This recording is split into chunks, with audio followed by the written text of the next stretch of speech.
그리고 많이 물어보신 질문들 중에 정말 이것도 있죠. 살 빼는 거 말고 뭐가 제일 힘드셨어요? 라고 물어보는 질문이요. 오늘은 그동안 제가 얘기하지 않았던 약간의 불편함 그런 것까지 얘기할게요. 이게 아까 제가 앞에서도 얘기했다시피 약간 스님이 된다고 그랬잖아요. 그래서 감정이 약간 무뎌져요. 그리고 위고비를 써보니까 이제 제가 환자분한테 이거를 권할 때의 기준이 조금 더 명확해졌어요.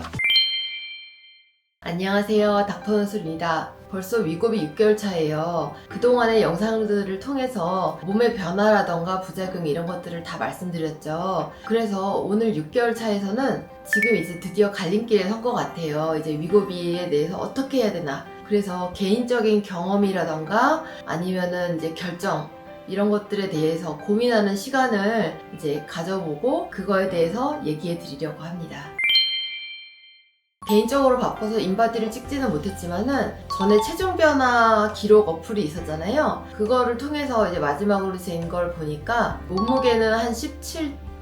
몇 킬로? 18kg 가까이 빠졌고 무엇보다도 체지방이 이제 10kg가 넘게 빠졌어요. 되게 변화가 크죠.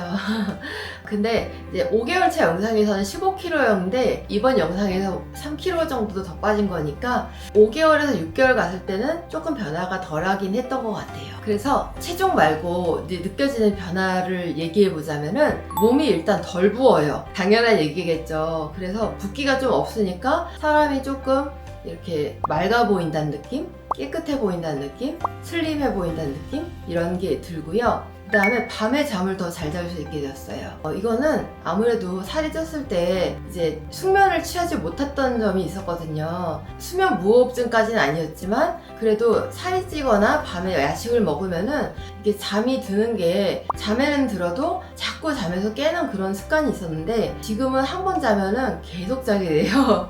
그리고 아침에 개운하게 일어나게 되고요. 그리고 또 이제 얘기를 하자면 피부가 좀 맑아졌어요. 지금 제 피부가 이제 파운데이션 정도만 한 피부인데 예전에는 화장을 짙게 해도 이게 얼굴이 약간 칙칙해 보이는 그런 부분이 있었거든요. 그런데 지금은 그냥 기본 화장만 해도 피부가 좀 맑아지는 걸 느낄 수 있었고, 그리고 하나 더, 살처짐이 있었나요? 라고 물어보시는 분들이 간혹 계신데 이 위고비는 신기하게 살처짐이 없었어요. 몸의 전반적인 그런 몸무게가 빠졌다 보니까 살처짐은 따로 없었어요. 그리고 또 다른 변화를 얘기하고자 한다면은 약간 스님이 된다고 제가 환자분들한테 얘기하는데 식욕 조절이 조금 자유로워졌어요. 그러니까 예전에는 음식이 옆에 있거나 하면 먹게 되고 별로 이렇게 음식을 먹고 싶은 상황이 아닌데도 그냥 뭐 스트레스 해소겸으로 먹게 되기도 하고, 그리고 이제 뭐 먹방 같은 걸 보면 먹게 되기도 하고 이런 경우가 많았는데 지금은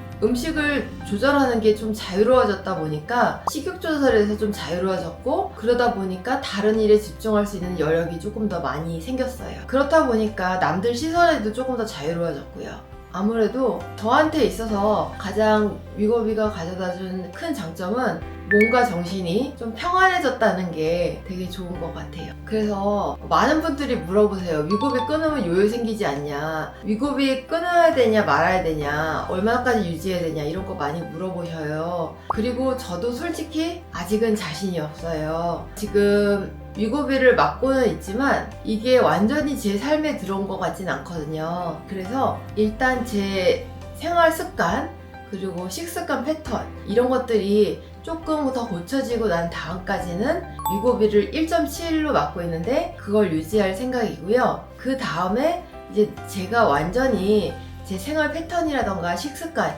이런 게 고쳐졌다고 생각을 할 때, 그리고 운동 이런 것까지 같이 고쳐졌다고 생각을 할 때 그때 위고비를 약간씩 줄여나가서 결국은 위고비를 없이 사는 삶을 살아보려고 합니다. 그리고 지난번에 운동 루틴에 대해서 잠깐 알려드렸는데 제가 일상생활 속에서 하는 루틴에 대해서 조금 더 말씀드리면 아침에 공복에는 무조건 물 한 잔 마시는 것부터 시작하고요.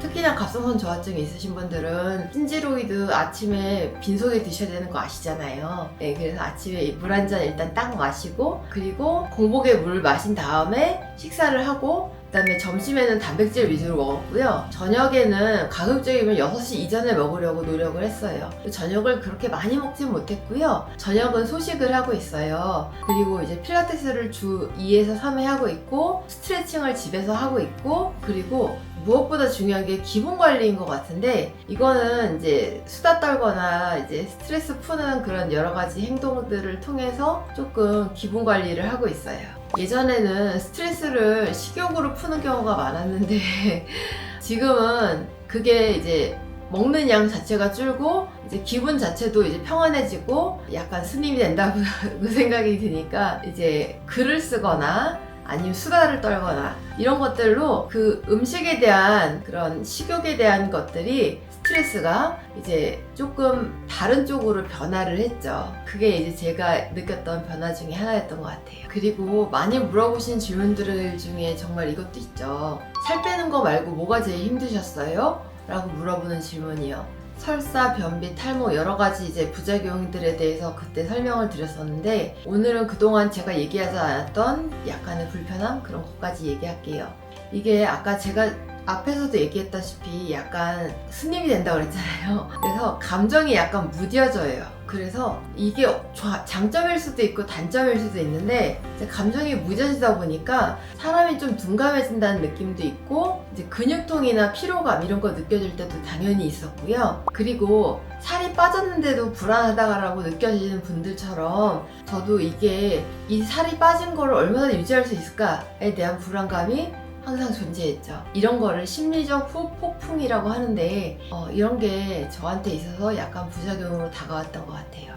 그리고 위고비를 써보니까 이제 제가 환자분한테 이거를 권할 때의 기준이 조금 더 명확해졌어요. 단순히 살을 빼려고 하는 그런 것 때문에 처방하는 게 아니라 이 사람이 자기 통제에 조금 어렵구나, 음식에 대한. 그리고 이제 불안함이 많구나. 그리고 단순히 살 빼고자 하는 이유만으로는 부족하고 자기 통제에 대한 그런 한계를 느끼시는 분들에게 처방하는 게 조금 더 맞겠다라는 생각이 들더라고요. 그렇지만은 이제 약이 모든 걸 해주는 건 아니죠. 약은 도구일 뿐 우리가 스스로의 몸을 아껴야 된다는 게 제일 중요하더라고요. 이 몸을 가지고 평생 살아가야 되잖아요. 그러니까 요즘 제 진료실에서는 위고비를 그냥 단순히 얘기하는 게 아니라 삶의 방식까지 얘기를 하고 있는 그런 상태가 되었어요. 그래서 지금 제가 위고비를 1.7로 맞고 있다고 했는데, 이제 지금 지난주부터 1.4로 바뀌기 시작했는데요. 다음 영상에서는 위고비를 이제 끊은 후에 어떻게 몸이 바뀔까, 요요라는 게 정말 생길까, 체중의 변화, 이렇게 아니면 생활의 변화 이런 것들에 대해서 다뤄보고자 하고요. 아무래도 조금 더 이따 나오겠죠, 그 영상은. 그리고 제가 고정 댓글에다가 다음에 보고 싶은 영상 이런 것들에 대해서 여쭤볼 테니까 커뮤니티란에도요, 어떤 영상을 궁금해 하시는지 적어주시면은 제가 참고를 해서 이제 영상을 찍을 수 있을 것 같아요. 그리고 제가 여러분들과 함께 만들어가는 동영상이니만큼 더 좋은 퀄리티와 더 좋은 내용으로 찾아뵙도록 노력하겠습니다. 구독, 좋아요 부탁드려요.